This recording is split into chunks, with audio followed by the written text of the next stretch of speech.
शोणहु उदार सहज रघुनायक, सुंदर अगम शो गम बरदायक। देहु एको बर मागो स्वामी, यद्यपि जानत अंतर्जामी। जानौ मुनि तुम मोर स्वभाव, जन शन कबहु के करऊं दुराओ। कवन वस्तु वश प्रिय मोहि लागी, जो मुनिवर न सकहु तुम मागी। कवन वस्तु वश प्रिय मोहि लागी, जो मुनिवर न सकहु तुम मागी। हे स्वभाव से उदार श्री रघुनाथ जी सुनिए, आप सुंदर अगम और सुगम वर के देने वाले हैं स्वामी। मैं एक वर मांगता हूं, वह मुझे दीजिए। यद्यपि आप अंतर्यामी होने के नाते सब जानते ही हैं। श्री राम जी ने कहा, हे मुनि, तुम मेरा स्वभाव जानते ही हो। क्या मैं अपने भक्तों से कभी कुछ छिपाव करता हूं?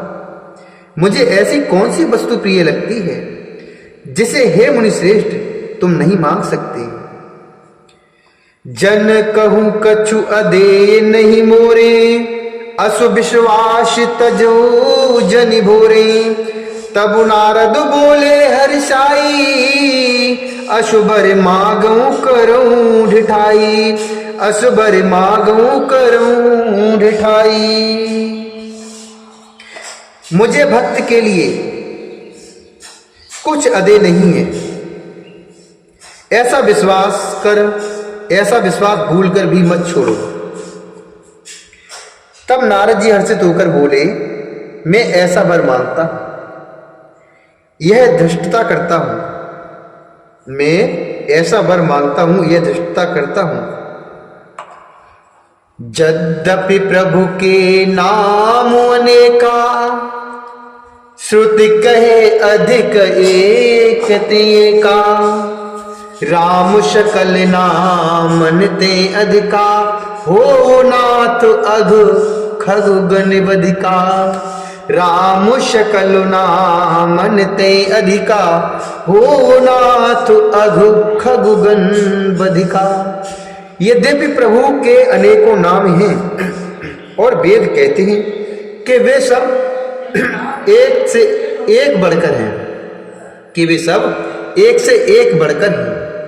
तो भी हे नाथ, राम नाम सब नामों से बढ़कर हो और पाप रूपी पक्षियों के समूह के लिए यह बधिक के समान हो। राकार जिनी भगति तबो, राम नाम सोई सोम। अपर नाम उडिगन बिमल, बसु भगत उर व्योम हो रामा। बसु भगत उर व्योम। एवमस्तु मुनि शनि कहेऊ, कृपा सिंधु रघुनाथ।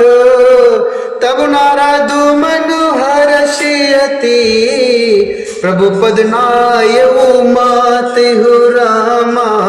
प्रभु पद नायऊ मात। आपकी भक्ति पूर्णिमा की रात्रि है, उसमें राम नाम यही पूर्ण चंद्रमा होकर और अन्य सब नाम तारागढ़ होकर भक्तों के हृदय रूपी निर्मल आकाश में निवास करेंगे और निवास करें। कृपा सागर श्री रघुनाथ जी ने मुनि से एवं वस्तु ऐसा ही हो कहा। तब नारद जी ने मन में अत्यंत हर्षित होकर प्रभु के चरणों में मस्तक नवाया। अति प्रसन्न रघुनाथ जानी, पुनि नारद बोले मृदुबानी।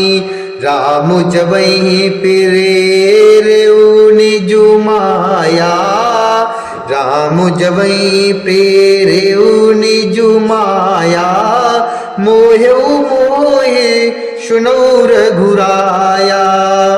तब विवाह में चाहूं कीना, प्रभु के कारण करये न दीना।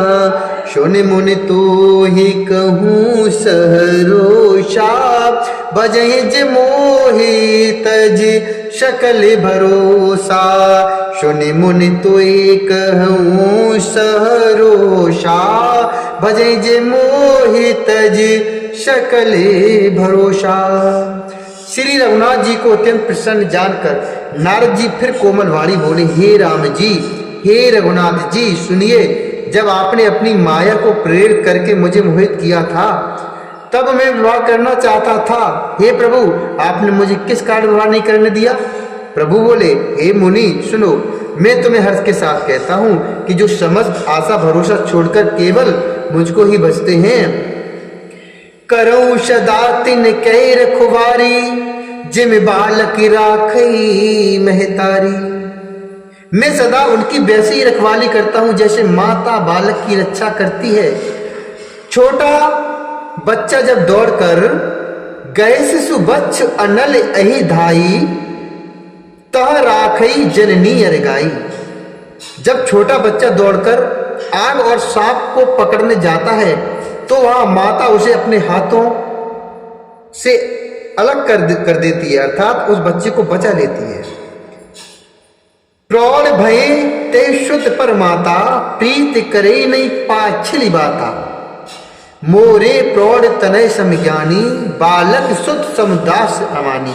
शयाना हो जाने पर उस पुत्र पर माता प्रेम तो करती है परंतु पिछली बात नहीं रहती, अर्थात मात्र प्रायण शिशु की तरह फिर उसको बचाने की चिंता नहीं करती, क्योंकि वह माता पर निर्भर न कर अपनी रक्षा अपने आप करने लगता है, अर्थात अपनी रक्षा को वह स्वयं करने लगता है।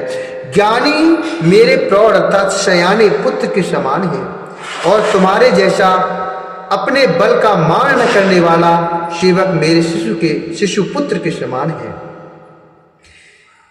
जनेहि मोर बल निज बल ताही, दुहु कह काम क्रोध रिपवाही। यह विचार पंडित मोहि भजही, पायु ज्ञान भगत नहीं तजही। मेरे सेवक को केवल मेरा ही बल रहता है और उसे ज्ञानी को अपना बल होता है, पर काम क्रोध रूपी शत्रु तो दोनों के लिए है। भक्त के शत्रुओं को मारने की जिम्मेवारी मुझ पर रहती है, क्योंकि वह मेरे परायण होकर मेरा ही बल मानता है, परंतु अपने बल को मानने वाले ज्ञानी कि शत्रुओं का नाश करने की जिम्मेवारी मुझ पर नहीं है। ऐसा विचार कर पंडित जन अर्थात बुद्धिमान लोग मुझको ही बसते हैं, वे ज्ञान प्राप्त होने पर भी भक्ति को नहीं छोड़ते। काम क्रोध लोभादि मधु, काम क्रोध लोभादि मधु, प्रबल मोह कै धारी। तीन महे अति दारुण दुखद, माया रूपी नारो। काम क्रोध लोभ और मद आदि मोह अर्थात अज्ञान की प्रबल सेना है। इनमें माया रूपणी माया की साक्षात मूर्ति स्त्री तो अत्यंत दारुण दुख देने वाली है।